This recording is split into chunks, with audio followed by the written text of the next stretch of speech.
Hey, good afternoon. Welcome to episode 4 in the Loop. My name is Sarah Wilkin, founder and CEO of Fly Green Alliance. I am going to be hosting the launch today and also letting people in, so I will be attempting to multitask. So let me just begin. So today, as I mentioned, we will be launching Nuclear for eFuels initiative. And we will be doing that I'm also with today Dr. Emma Guthrie, CEO of Hydrogen Energy Association, and also Alina Teplinsky, who is founder of the Hydrogen Nuclear Initiative, as well as partner at the law firm Pillsbury. So we are, these are my fellow collaborators in the initiative. And we actually met earlier on in the summer at an event at Pillsbury that Alina hosted. And this was a nuclear and hydrogen event. And I was invited through Radiant Energy, so thanks to Radiant Energy. And I was actually quite surprised at the meeting how much sustainable SAF, sustainable aviation fuel, was mentioned. It's work that I have been developing with the FGA for the last couple of years. So I was pleasantly surprised to see it becoming a normal conversation in the nuclear and hydrogen sectors. However, I thought it was quite a unique meeting because I had never seen it so discussed before. I thought it was a really interesting and excellent meeting and gathering, and we also got an opportunity to pose questions to the Right Honourable Lord Hunt from DESNZ, the UK's Department of Energy Security and Net Zero, and it was Emma, Alina and myself that asked the majority of the proposed the majority of the questions to Lord Hunt. So I kind of realized, I kind of understood and saw their leadership and really respected that. So that's when I reached out to both of them to inquire if they were interested in a collaboration. So that's when, we came together to discuss the work. And actually, to give a bit of context, what I posed to Lord Hunt is that the UK's Department of Transport is being very world leading when it comes to policy, strategy and granting. Department of Transport has granted the first nuclear SAF project this year, and it very explicitly puts that into wording, policy and grants. So it's good to look towards them for leadership in this area, and that kind of gave us the impetus for the work today. So actually, joining us, we've had for the initiative, we actually had some really good feedback from the UK's Department of Business and Trade. They also saw there was a gap in cross-sector work, and they congratulated us on putting the work together. They think it's important work, and they were pleased we were doing that. We also have IATA and Smart Freight Centre on the call today, and the US Department of Energy. So we're really happy that we're gaining such a good response. We've had already a very good response to the soft launch of the initiative, and also I want to kind of mention that the initiative is global. So the fact that the Department of Energy is joining today and has shown interest is really important. And that does lead me to introduce our first collaborator, Alina, because Alina has a fairly US focus and can give a lot of insights as to, of course, there's been a lot of volatility with policy. So it's great to see what is happening and what progress is being made with regards to energy transition in the US. So Alina, I will hand over to you, and I will move your slides along. So just let me know when to move them.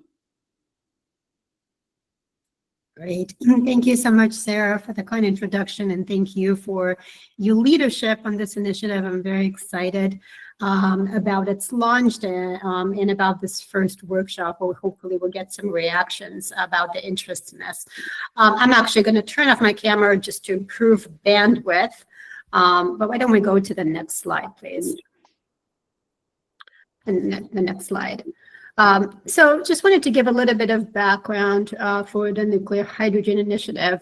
This came together around the beginning of the pandemic, when there was a lot of discussion about the launch of hydrogen policies and the quick advancement of hydrogen policies across multiple jurisdictions.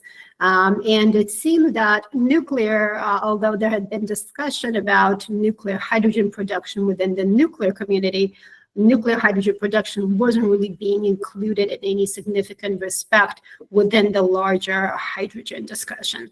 So a number of organizations, including ours, Pillsbury, we launched a webinar right in the beginning of the pandemic. We had to have the webinar because of that, but actually attracted quite a lot of interest about nuclear hydrogen production. What we realized is that the hydrogen market participants knew very little about nuclear and were intrigued. And in fact, the nuclear community knew fairly little about hydrogen production, as was intrigued. So there was really a need to pull the two communities together. And the mission statement, as you can see, is just to raise awareness about the potential of nuclear hydrogen, advance policies recommendations, address technical and regulatory challenges, advance partnerships, as well as improve access to finance. So if we can go to the next slide. And this is just how NHI is structured.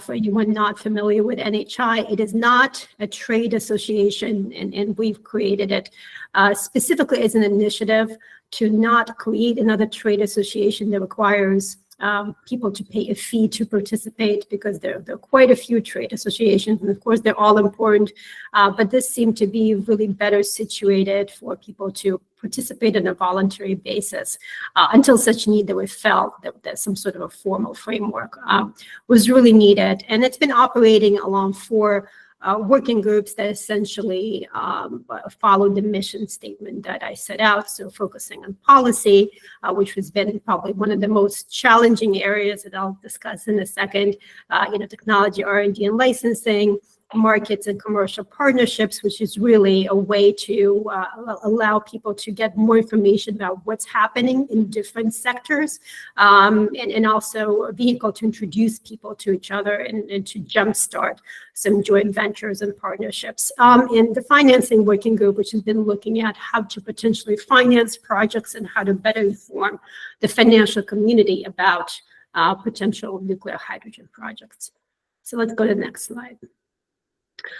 If you are interested, you can take a look at the NHI website. We have a number of work products in the works, but one that's posted on that website and accessible to everyone is this report that goes fairly in depth on nuclear hydrogen production, and it covers both the technical pathways, but also goes through all of the policies that were present at the time across more than 50 jurisdictions. And of course, we need to update this. We're actually in the process of issuing a new report because these policies change frequently, but it's a really good roadmap to see how nuclear hydrogen can play a role in the hydrogen economy, as well as what policies have been in development to support this, or what else still needs to be done to support this.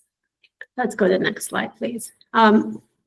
Just as a primer, for those of you who are not familiar with hydrogen production methods, so today most hydrogen is produced through the steam methane reforming, the SMR process, and that has been the case for decades.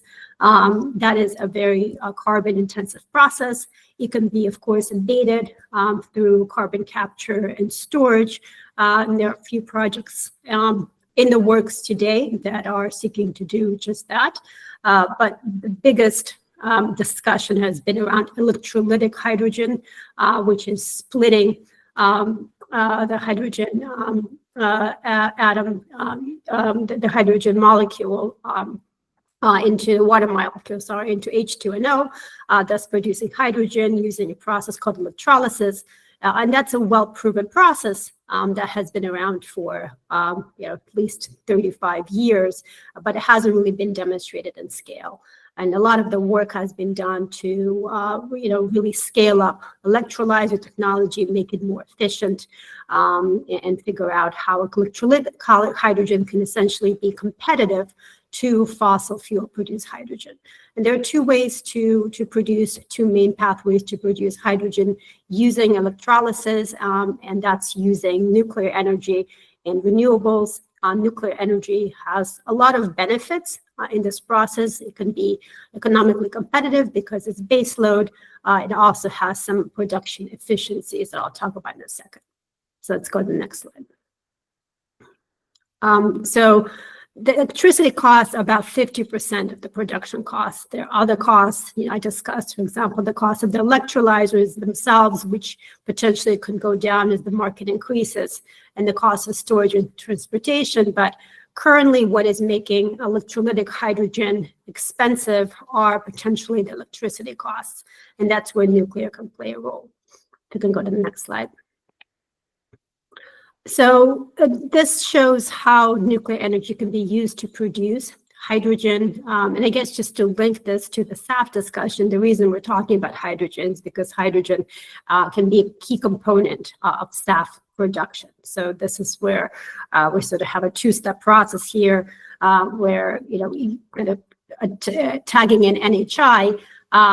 Nuclear energy used to produce hydrogen, and hydrogen goes into the SAF production process. Of course, there are other ways to produce SAF, but this is what we're focusing on for purposes of linking the work we've been doing with NHI.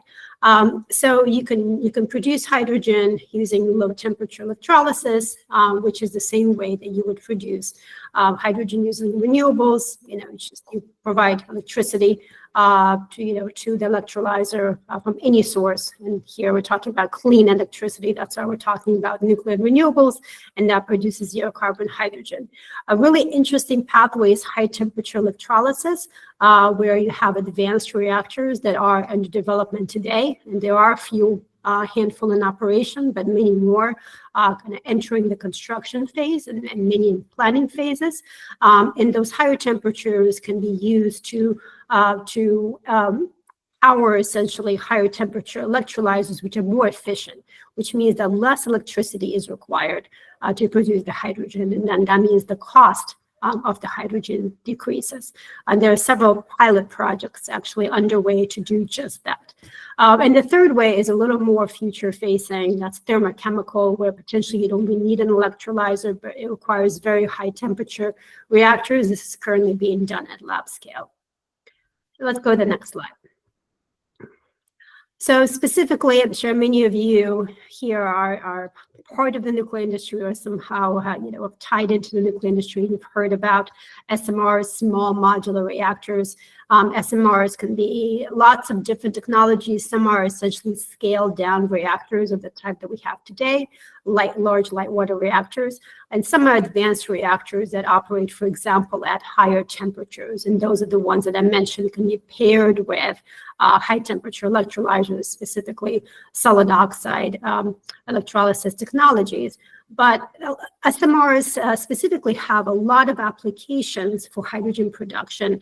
Not only do they have the same base load capacity as large reactors, but they also have gotten different regulatory parameters where, for example, they don't require emergency zones, or the emergency zones are limited to the site themselves, which means that they can be located much closer to population centers. And that's very important for hydrogen production because of the transportation costs that I discussed. So if you had to locate the plant much further away, that means that you may have to truck the hydrogen to its intended location, and that can be quite expensive. So with SMRs, potentially you could co-locate the SMR with the end use of the hydrogen. And also, they're very energy dense. They don't require a large footprint, also supports co-location, and all these things that are inherent in nuclear, weather resistant, non-dependent on seasonal impacts, not intermittent like renewables. So lots of good features there for nuclear. Let's go to the next slide.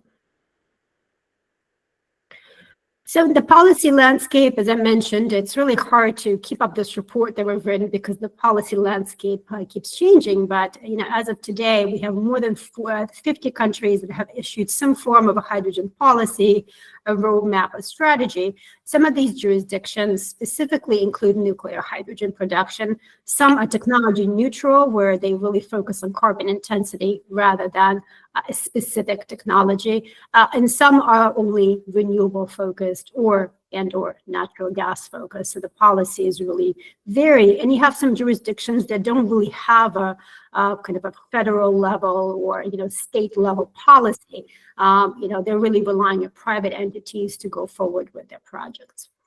And as Emma mentioned, we'll use the U.S. as a case study. NHI is a global organization, and my work is global, but the U.S. has been a fascinating sequence of developments the last couple of years. So we'll use that as a basis. And let's go to the next slide.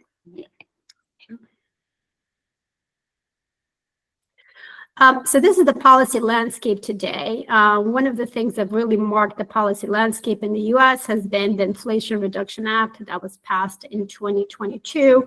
And many of you are familiar with it.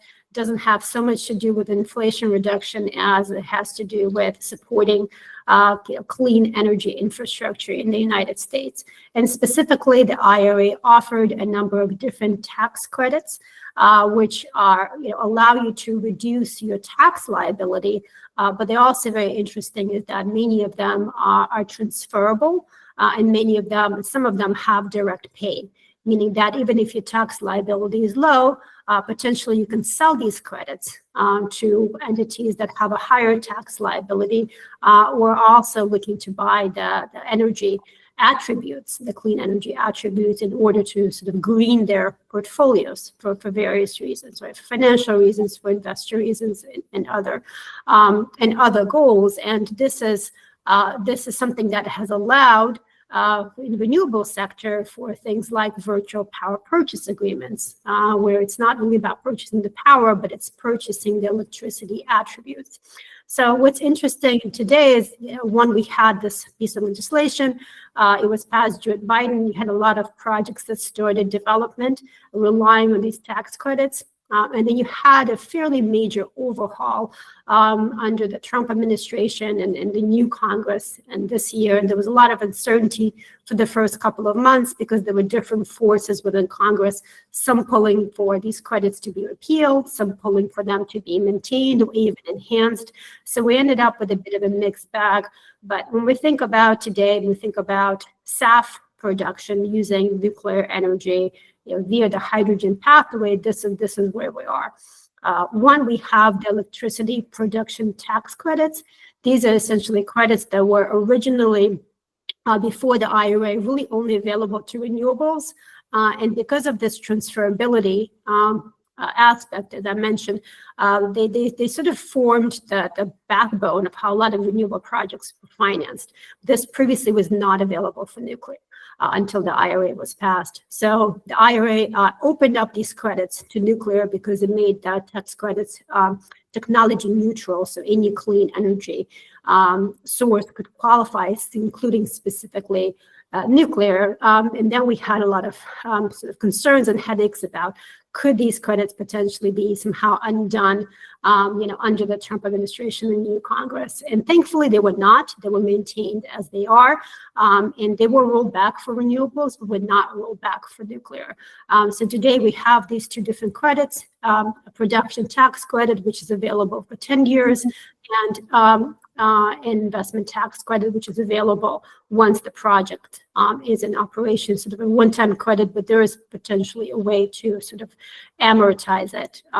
Both these credits are transferable, so that means that you potentially can do these VPPA, or other types of arrangements. And we do have some runaway before we have to start building the facilities. So that they are applicable. So 2029 for the PTC and 2033 for the ITC. The second one is this hydrogen production tax credit, which has different tiers, and nuclear is available for the highest tier at $3 per kilogram, which means that today, at least from operating nuclear power plants, we're looking at $3 a kilogram of production cost. Maybe for new plants, it could be slightly higher, but let's say if it's $4 or $4.50, that really gets you competitive hydrogen for nuclear. That tax credit, unfortunately, has been rolled back a little bit. Originally, you had to commence construction by 2033. Now you have to commence construction by 2028. It is transferable. It does also have direct pay, meaning that you can just take it as cash, which is very valuable. But it's also worth noting that, it's currently structured, so you have to commence construction by 2028, which is not far from now. But we've had a new Congress every 2 years, so this could also change. And previously, renewable tax credits that were expiring were extended for 10 years. So this is always a possibility, although it's kind of unnerving today. It doesn't mean that future projects that commenced 5-7 years from now may not be eligible for this credit. It could be renewed. And then the last important one I'll mention is the Clean Fuel PTC. It's called 45Z, it's a section of the code. And this is actually the only credit that was extended by this, the new legislation, the one big beautiful bill. So previously it was expiring. Not expiring, but you had to produce the feedstocks by 2028. Now it's 2032. It's really the only one that was extended. There are some conditions on it. So, for example, the fuels have to produce from feedstocks that are grown sort of in the former NAFTA region, and there are some other conditions on this. But it is valuable credit, and it's something that is definitely kind of exciting the SAF industry in the United States. So this is just to give you one snapshot of one jurisdiction, one very complex framework, but lots of potential there, lots of different incentives that would go into SAF production from nuclear energy. And of course, there's in a way a lot more going on in the EU, more forward-leaning on SAF, and also this new hydrogen a piece of legislation that is being proposed that would actually specifically include nuclear, which is good news, to be combined with all the SAF incentives and targets. So a lot going on, but this is just a snapshot of why nuclear hydrogen and why SAF from nuclear hydrogen, and some policy developments. So thanks, Sarah. Okay, thanks. So thanks, Alina. And to give it, actually meant to mention at the beginning, to give a bit of context, our program in the Loop is for net zero innovators in travel and transport. So each collaborator in this initiative, as Alina has given a snapshot of it, Alina, of course, is in the detail of hydrogen and nuclear and is a nuclear-focused lawyer. I myself will be contributing technical work from the aviation, so sustainable aviation fuel, eFuels, as we've named our initiative, as actually SAF is mostly for aviation only. However, we wanted the initiative to also cover transport modes. So we have called it eFuels rather than a SAF initiative. And each of the named collaborators are, as you can hear, contributing a lot of expertise. So that I will come on to aviation later and a bit more about the pillars and why we're putting the initiative together. But now I will hand over to Emma, who has a long-term background in also hydrogen technology and infrastructure, and as mentioned, is the CEO of Hydrogen Energy Association. So Emma, thank you. I'll hand over to you. Do you have the slides, Sarah? Are you going to? Yeah, brilliant. You do. Thank you so much. Thank you, everyone, and thanks, Sarah and Alina, for inviting me to join both of you today. Really exciting to come together. I'd also like to reference the excellent conference that Alina and team had organised earlier in the year. I think it was really insightful for me to see the interest in connecting nuclear energy with hydrogen and then with end use applications, particularly in transport. So that really sort of opens my mind to the possibilities of what we're discussing today. So really pleased to be part of this initiative.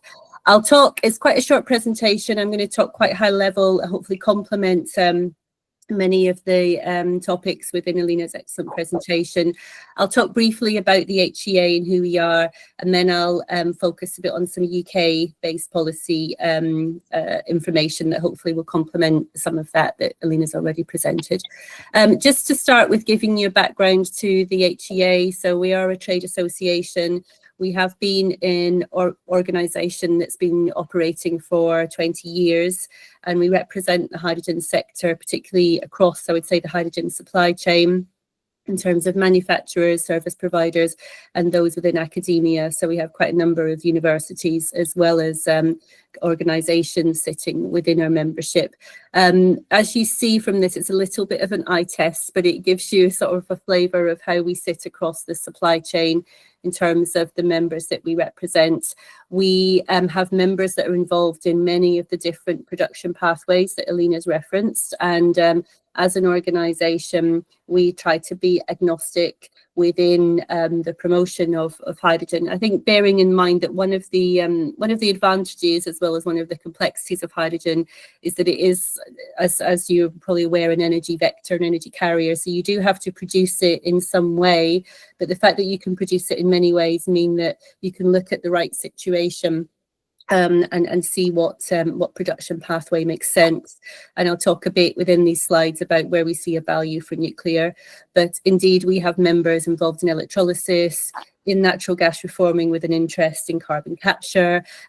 Within nuclear itself, we have the National Nuclear Laboratory sitting within our membership, and then other organisations that perhaps have some more innovative pathways to produce hydrogen from waste or from other means such as pyrolysis. So I think there's many paths to produce the hydrogen, and I think we're all looking at this as a means for decarbonisation. So in our strategy and thinking, we're looking to support pathways that achieve that aim of ultimately providing a low carbon or decarbonised energy carrier for fuel and energy use.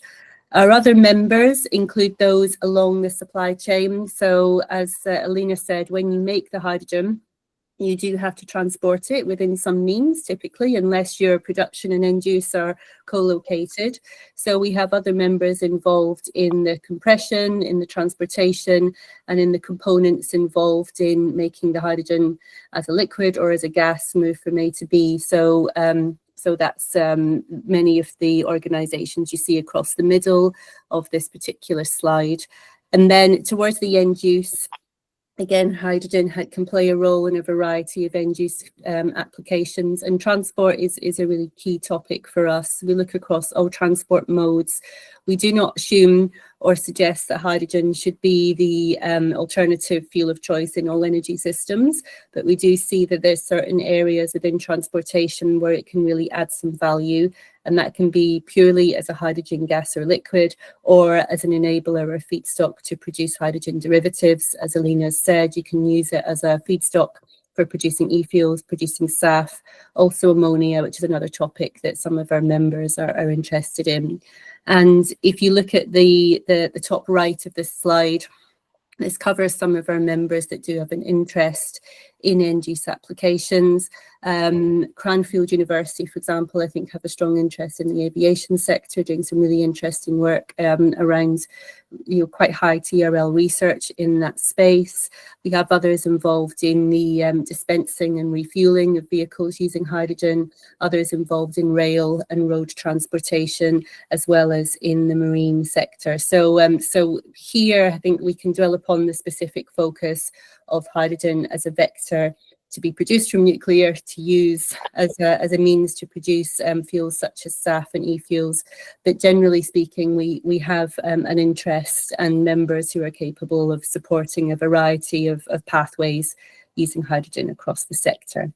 So if we go to the next slide, I think this just shows why, one of the sort of slides to say why we're here.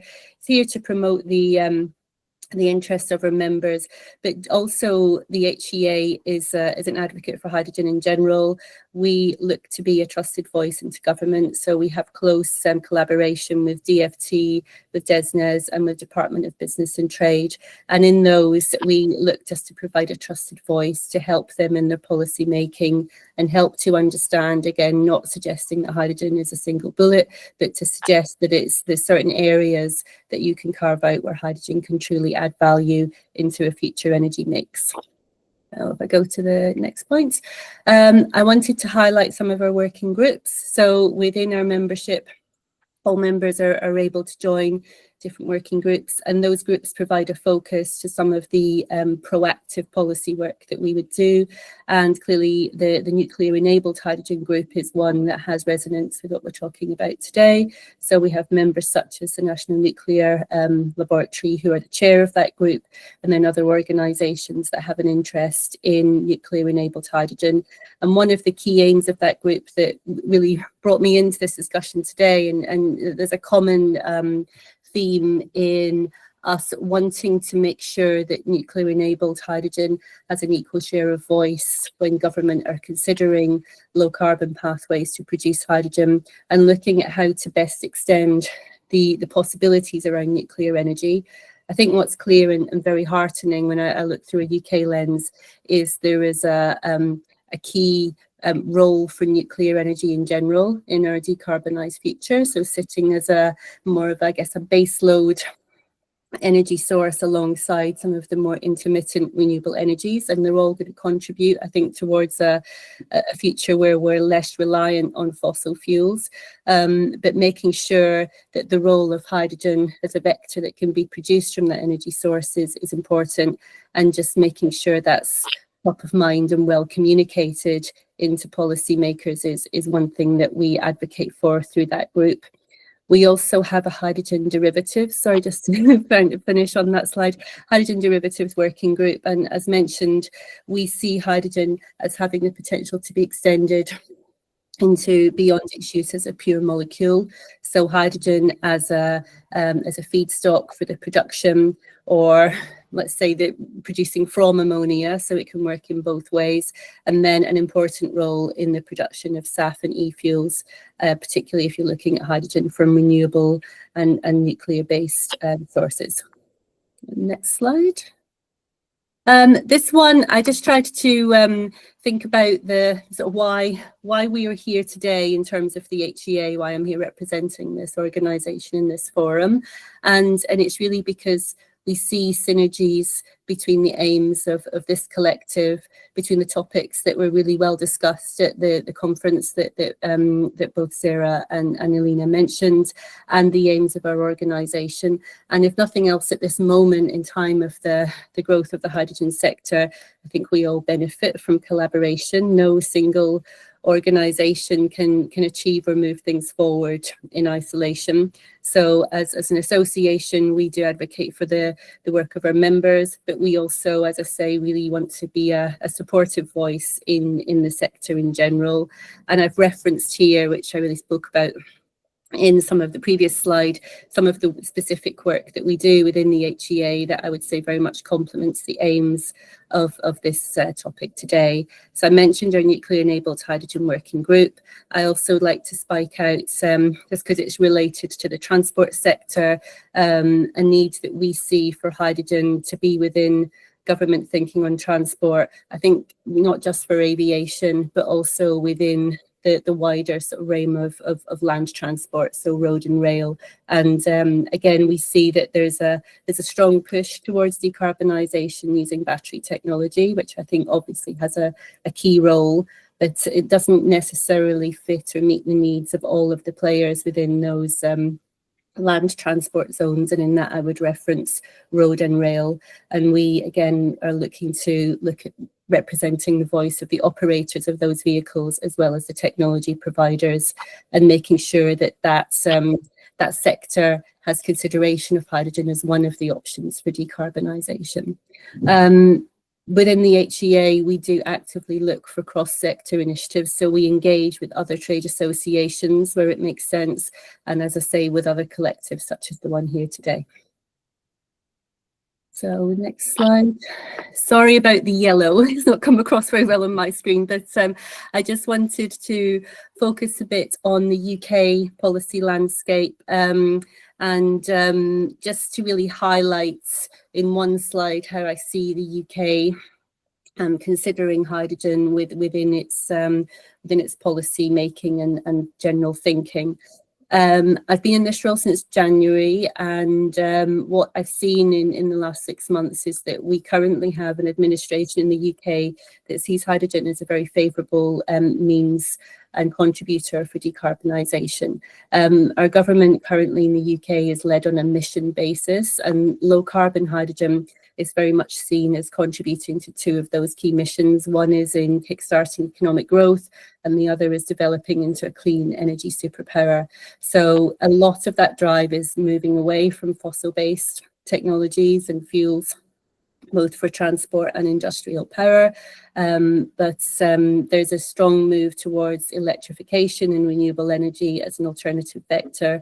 But there's a clear acknowledgement that electrification doesn't fit everywhere, and where it's challenging or problematic to electrify, hydrogen has a key role and a contributing role within that. I wanted to spike out, given the nature of today's call, just some policy references to both aviation and nuclear. I think many of you that have come from an aviation background will be aware that the UK has a mandate towards sustainable aviation fuel that was launched earlier in the year. I think that can be quite an effective tool in mobilising an industry. It's something that we don't see in other parts of the hydrogen sector, and it can be a struggle to motivate people to move. I think a mandate can give more of a push. So I think it certainly can play a role within that transition away from the incumbent technology.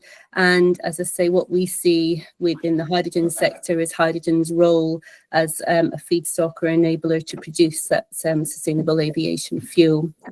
If I look at nuclear, again, I've referenced the fact that nuclear power in general is, I think, really hearteningly seen by government as a key enabler for low carbon power or zero carbon power as a future energy mix.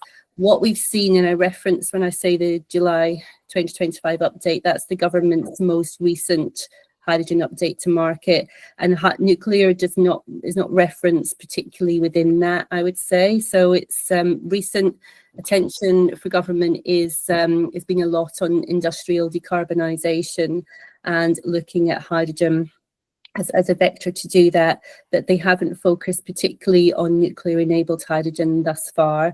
So that's one of the reasons why I think it's important that we're here in this group today, and also as we develop, I guess, outcomes here and then within our working group, we really want to make sure that nuclear-enabled hydrogen is seen as one of the pathways that can contribute towards that future hydrogen strategy. Something to be aware of from the hydrogen space in the UK is that governments are about to launch within the autumn a refreshed UK hydrogen strategy. So the last one was earlier in I think it was 2022, they had it, and that was when we had a previous administration here in the UK. So with a change of governments, although they've more or less been aligned to the key aims of the previous administration and the promotion of hydrogen, some of the details I think we can see will be changed and advanced within this upcoming hydrogen strategy.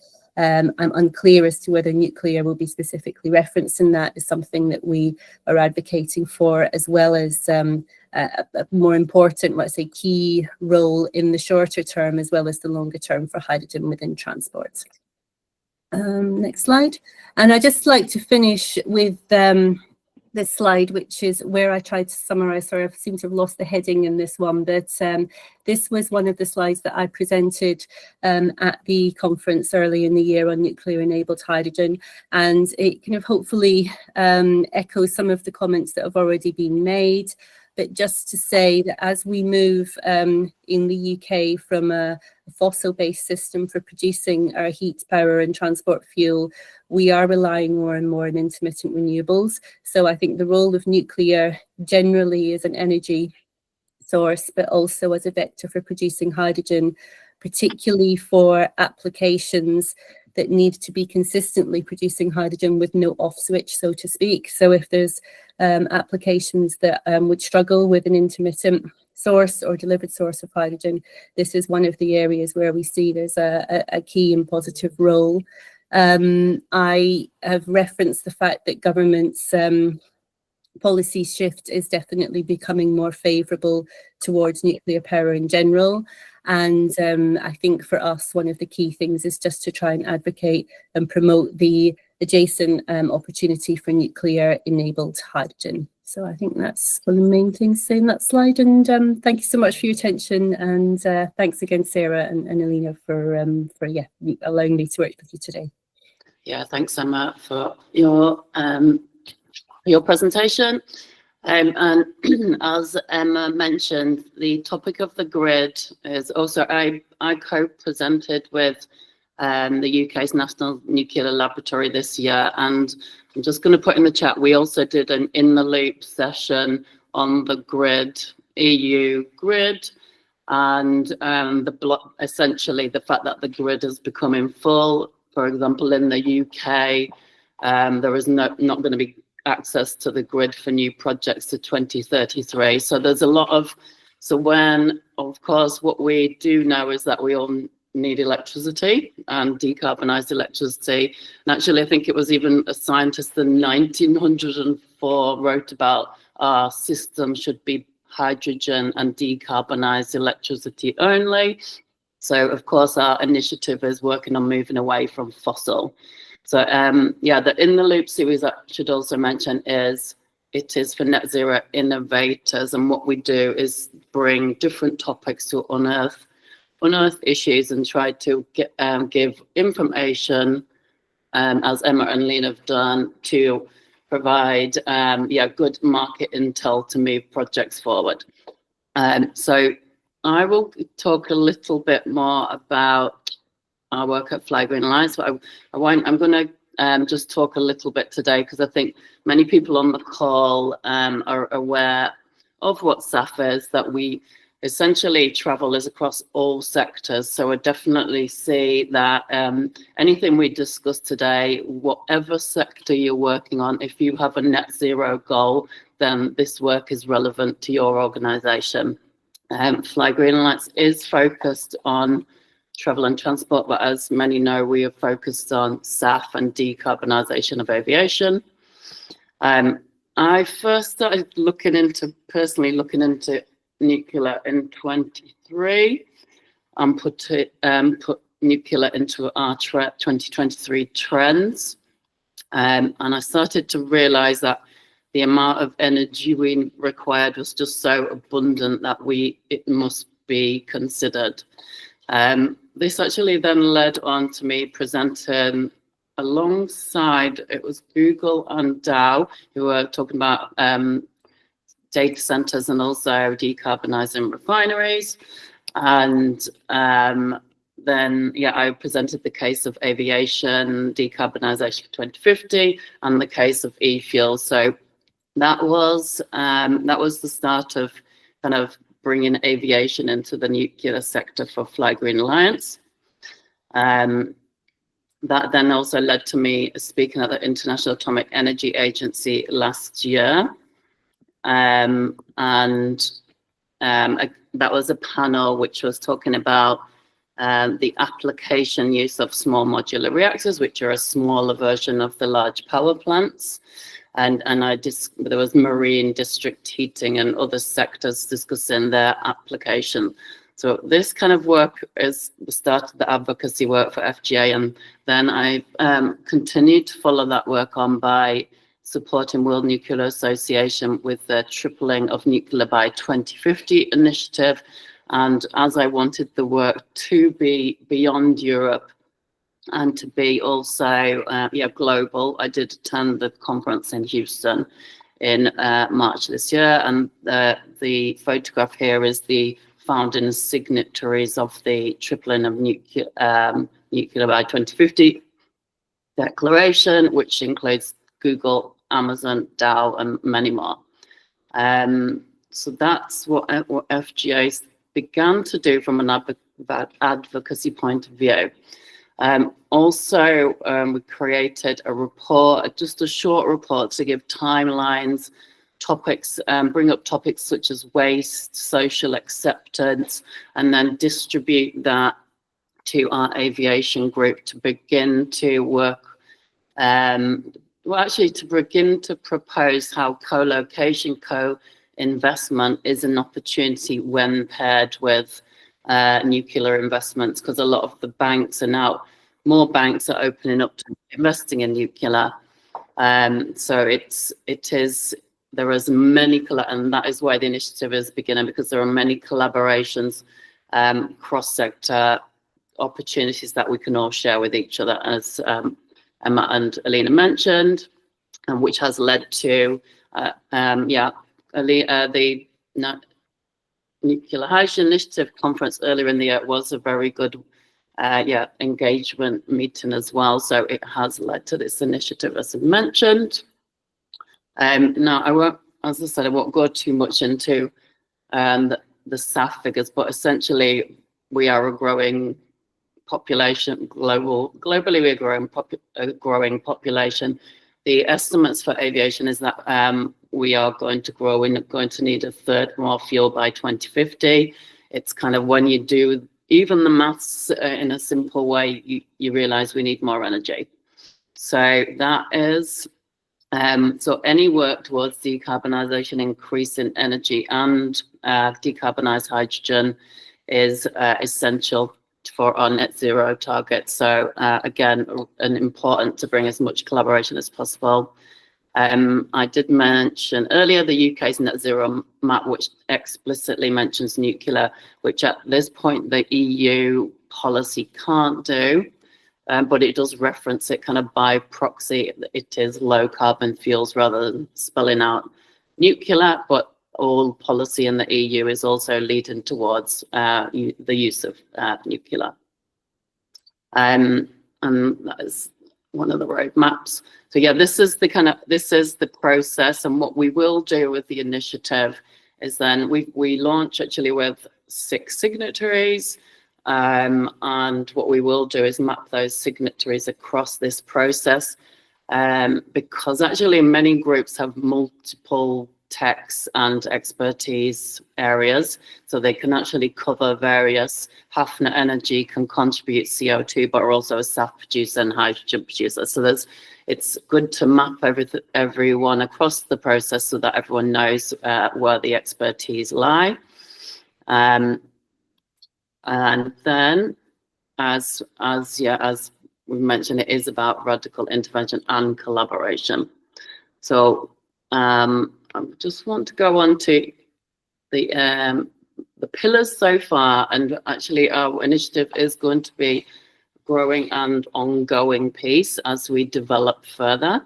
But and as I mentioned, travel is across every sector. It has a global reach, so it is relevant to all countries. So we've discussed national policies.